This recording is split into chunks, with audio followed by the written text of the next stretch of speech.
identity is based on our boundaries. And if someone tries to break my boundaries and do something that I don't believe is right, loyalty is the most important thing for us. Rebbe Saf Aaron Prisman on the Parsha, the Prisman of Torah, Parshas Balak and Pinchas, anger, your secret weapon. Shalom to everyone. In this week's Parsha from Nei Chutz La'aretz Parshas Balak, I would like to share with you an emes dike, unique concept that will help to alleviate several questions we have on the Parsha. And my friend from my kollel, by the name of Reb Daniel Stolbach, told this over to me and tried to add a bit more ideas to it. And he heard it from a Rosh Yeshiva of Or Sameach, Reb Simcha Shoyer, Rosh Yeshiva in Monsey. So before we bring up the concept, let's ask a couple of questions like we usually do. We all know what the famous episode of what happened in Parsha of Balak, where Balak, the king of Moab, sends messengers to Bilaam. We're scared of Am Yisrael, please curse them out for us. Bilaam tries to do so. And why is he able to do so? That is based on the Gemara and Avodah Zarah and Berachos that clearly tell us that his expertise was to aim and know precisely when that tiny moment, that's a lot less than a second, that tiny moment that HaKadosh Baruch Hu gets angry, which happens every day, which we say every day in davening, Mizmor Shir Chanukas Habayis. In that Mizmor we say, Ki Rega Be'apo. That Rega represents that tiny moment that HaKadosh Baruch Hu is angry. And Bilaam, out of everyone, HaKadosh Baruch Hu gave him the ability to be mechaven, to know exactly when that moment happens. And at that moment, he cursed out, he had the ability to curse out people. And how does that work? That moment represents middos adin, gvura, and justice. And he realized that almost no one is perfect, so he can always find that tiny flaw a person has. Hare we know, en tzaddik ba'aretz asher yaseh tov v'lo yachta. And he leveraged off that moment to curse people. Balak realized he had those powers, and he asked him to curse the Jewish people. But he failed to do so. Why? Because HaKadosh Baruch Hu, says the Gemara, HaKadosh Baruch Hu did a huge chesed to us. What was the huge chesed? That during those days that he tried to curse out Bnei Yisrael, HaKadosh Baruch Hu had made it to be a blackout period that he won't be koyes during those days.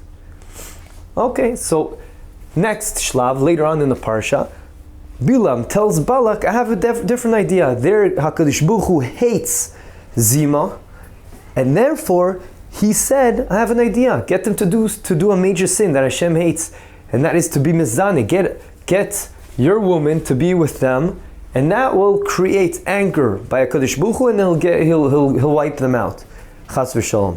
But that's what he told them, and they took that eitzah, that idea seriously, and they took even a princess, Kozbi Bas Tzul, to be together with Am Yisrael, with a lot of men, and that's what happened. And the epitome of that we know was that even with a Nasi in Israel, which was with Zimri, and as a result, that caused a lot of people in Am Yisrael to die because HaKadosh Baruch Hu got angry, until Pinchas said, this is crazy. He took a sword, a romach in his hand, and he killed him during the act. Now, on the sidelines, it says in the Parsha that Bnei Yisrael were outside the tent, they were crying. What were they doing? Crying. So Rashi has a certain malach. They were crying that they should have done what Pinchas did. They forgot the halacha. But Targum Yonasan says they were crying, which means they were saying Krias Shema. Question number one, Krias Shema. What in the world does that have to do with what was happening? Why did they say Krias Shema? That's question number one. Question number two, we alluded to this idea that HaKadosh Baruch Hu has one moment of kas in the world. What does that represent? Why does Hashem do that? Maybe we could get a bit of a Havana when we bring out the concept why HaKadosh Baruch Hu puts in a tiny bit of anger, of kas in the world. Question number three, not as strong of a question, but it's the question nonetheless. It's an interesting question. Bilaam at the beginning tried to curse, he wasn't able to do so. And then he went to plan B and gave them a suggestion, an eitzah. You know what? Instead of trying to curse them out, because I'm obviously unable to do so, so I have a different idea. Get them to sin, and that will hopefully win the game for you. Get them to sin. How? The sins that HaKadosh Baruch Hu hates. Is there some sort of a connection, a kesher between his original thoughts of cursing and then switching to this idea? of giving this eitzah to get them to sin? Why didn't he say that in the beginning? What happened in the middle? To answer these questions and more, I would like to now share with you that concept that I heard from my friend Daniel Stolbach. So first of all, we'll start with the basics. The basics is the following. We know there's a Gemara, the Gemara in Berachos, Daf Hey Amud Aleph, says that when a person should always ensure his Yetzer Tov is fighting his Yetzer Hara. And it says, the Lashon is, Le'olam yargiz Adam Yetzer Tov al Yetzer Hara. And we know this from the Pasuk, Rigzu ve'al tichtu'u. If you do that, you won't sin. So what does that mean? The continuous avodah of always ensuring that Yetzer Tov will fight Yetzer Hara is creating our boundaries. Our identity is based on our boundaries. I am a person who wants to be close to HaKadosh Baruch Hu. I don't want to sin. My boundaries is not to sin. I only want to do good. I don't want to run after taivas and what Yetzer Hara tries to put me down. And I actually should use anger to my benefit here. And if someone tries to shter and break my boundaries and do something that I don't believe is right, I should get angry and la'amod ala mishmar, as they say in Hebrew, and ensure my borders are not being broken. My boundaries need to be kept stark and not to let anyone break them. And how do we do that? By defining our boundaries and make sure we understand on a continuous basis, day to day, Le'olam yargiz Adam Yetzer Tov Yetzer Hara. But what koiches in the world give us this? How did Hashem put this koach of gvura, of din, in the world? That is that tiny moment of kas that HaKadosh Baruch Hu puts in the world. And we use that koach for good. How? To get angry at anyone that want to break our borders and to create our borders starkly and strongly and affirmatively so no one can break our boundaries, and ensuring we continue only in getting close to Hashem, do Torah and mitzvahs and nothing else, and not fall into our taivas. Mimele, what happened was, even though usually, of course, anger we know is associated with bad, it's one of the worst middos and you should never ever use it, almost never use it. But because why? The answer is pashut, as the Bali Musar tell us, because I deserve honor. I can't believe you didn't honor me that way. So because we had false expectations, because we hold of ourselves, it's coming from gaiva, the shorish of kas is coming from gaiva. I hold of myself highly, therefore anything that was done that I didn't expect to get, that I deserved, I get angry. But over here it's fakert. My boundaries are to keep myself in holiness, in kedusha and tara. And if someone tries to break that and make me do something that is not right for me, I should get upset. I should always continuously ensure my boundaries are strong and firmly kept. However, what's the extra touch that gives me the koach to be able to do that? That is the power in the world that Hashem put that little moment of kas. But what happened in the days that Bilaam tried to curse us, which actually was in our favor, so he won't be able to curse us, HaKadosh Baruch Hu took out that moment of kas. Open brackets, as a result, Bilaam had no choice because he couldn't leverage off that moment, and he saw the Bnei Israel were actually good people, and therefore bracha came out, close brackets. But at the end of the day, it had a ripple effect, that koyach that is needed in the world, and that is the koyach Hashem put in the world on purpose. That rega moment of angriness, of kas, of din, of gvura, was put in the world for us to fight the Yetzer Hara with Yetzer Tov, like the Gemara says, Le'olam yargiz Adam Yetzer Tov, onto his Yetzer Hara. But we weren't able to do so. And Bilaam chapped, wow. Now that there's no moment of kas, and it's true, I can't curse them, but now Bilaam realized, wait a second over here, this is the best time to get them to sin, because they won't be strong enough, perhaps, and tap into that koyach of gvura, of using their anger in a positive way to stop us from getting them to sin. Now's the time to try to get them to sin. And that's why he didn't suggest it at the beginning, but rather he suggested it now. And when, unfortunately, he was right, and Bnei Israel started sinning, but they also realized why we were sinning. They were crying. Why they were crying? They were crying like the Gemara says. Because if you're not able to, margiz yetzer tov and yetzer hara, like the Gemara Berachos says, then the Gemara says, you know what you should do?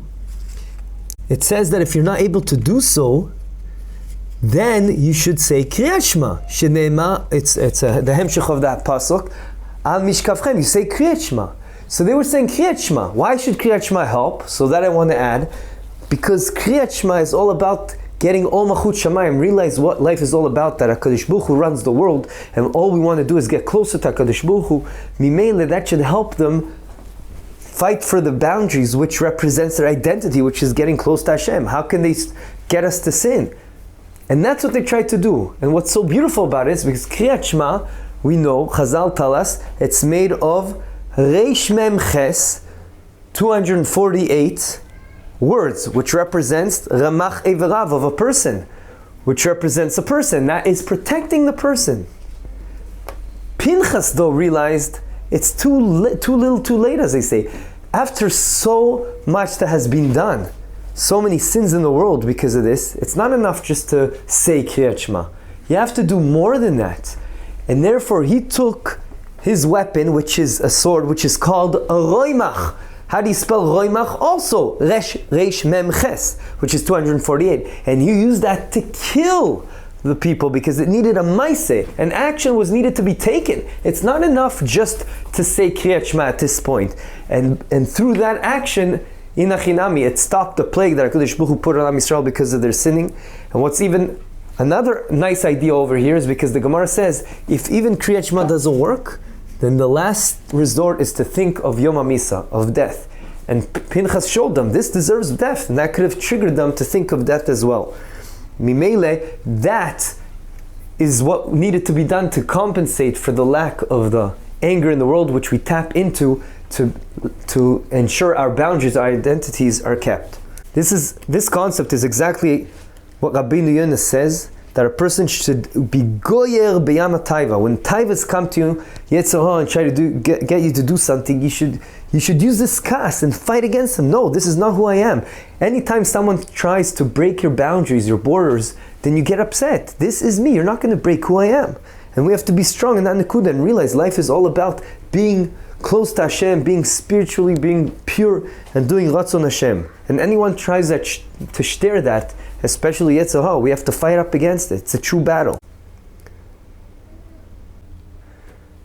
Before I conclude with a story that I think is very relevant to this topic, I want to make sure we understand all the answers to the questions we raised. Question number one was, we know Bnei Yisrael were crying, and Targum Yonasan told us that they were saying Krias Shema. And the question was, what does Krias Shema have to do with anything? So the answer is, it has to do with a lot. Because right now, that HaKadosh Baruch Hu usually puts that moment of anger in the world, that gave us the koyach, and it was easily done, more easily than usual, to fight off the Yetzer Hara and ensure our boundaries are staying intact. But now that HaKadosh Baruch Hu, out of chesed, took that moment of ka'as out of the world, that moment that injected gvura into the world, we could tap into that gvura and fight the Yetzer Hara. We had to find and compensate for that and find some other resort. Bnei Yisrael chapped that, and they did, and they said Krias Shema, as the Gemara in Berachos says over there, in Gemara in Daf Hey Amud Aleph. Also, we answered the question, why does Hashem put a moment of kas in the world? And that is so that we have that koch to tap into it, to fight against the Yetzer Hara with that koach of gvura. And the third question was, why did Bilaam switch his mind? Is there some sort of a connection between the fact he initially tried to curse us and then he went to the second resort of getting us to sin? And the answer is yes, because he realized that Hashem, out of chesed, took away that moment of kas, and as a result, it created the ripple effect that Bnei Yisrael will have a harder time be oimed on the mishmar and to fight that Yetzer Hara. And therefore, Bilaam realized the spirit side, and he said, this is an opportunity, let's get them to sin right now. And unfortunately, he was successful. And therefore, Bnei Yisrael said, let's say Krias Shema, hopefully this will help, because it also represents the Ramach Ivarim, had Ramach Tevis, Reish Memchet 248 words in Krias Shema Keneged, our bodies that have 248 limbs. And Pinchas says, it's not enough. It's not enough to just speak out now Krias Shema and say Krias Shema that represents our 248 limbs, but rather I have to do a maaseh. So he took something that represented the Reish Mem Ches 248. That's what the weapon he used was called a roimach, and he used it to kill which also rekindled this idea of remembering the day of death, which the same Gemara says that the last resort, if even Krias Shema doesn't help you to beat a Yetzer Hara, then think of the day of death, which will allude to what life is all about. I would just like to close with a story that I said a couple of years ago, but I think it's very fitting. A good friend of mine, he lost his job and he was jobless for a couple of weeks. Finally got this interview opportunity, but it happened to be Sefiras HaOmer, and his minhag, of course, is not to shave. And he looked a bit off. It's not like he had a proper beard. On the other hand, he wasn't clean shaven. He was mamish in the middle of no man's land, and he looked a bit odd and off, and he didn't know what to do. He knew he could get a heter if he asked a certain rab, but he said, I don't think that's Ratzon Hashem. I am going to this interview. And of course, it's not like today that it's very fashionable to have a beard. Yeah, I think even today, that type of beard would be funny.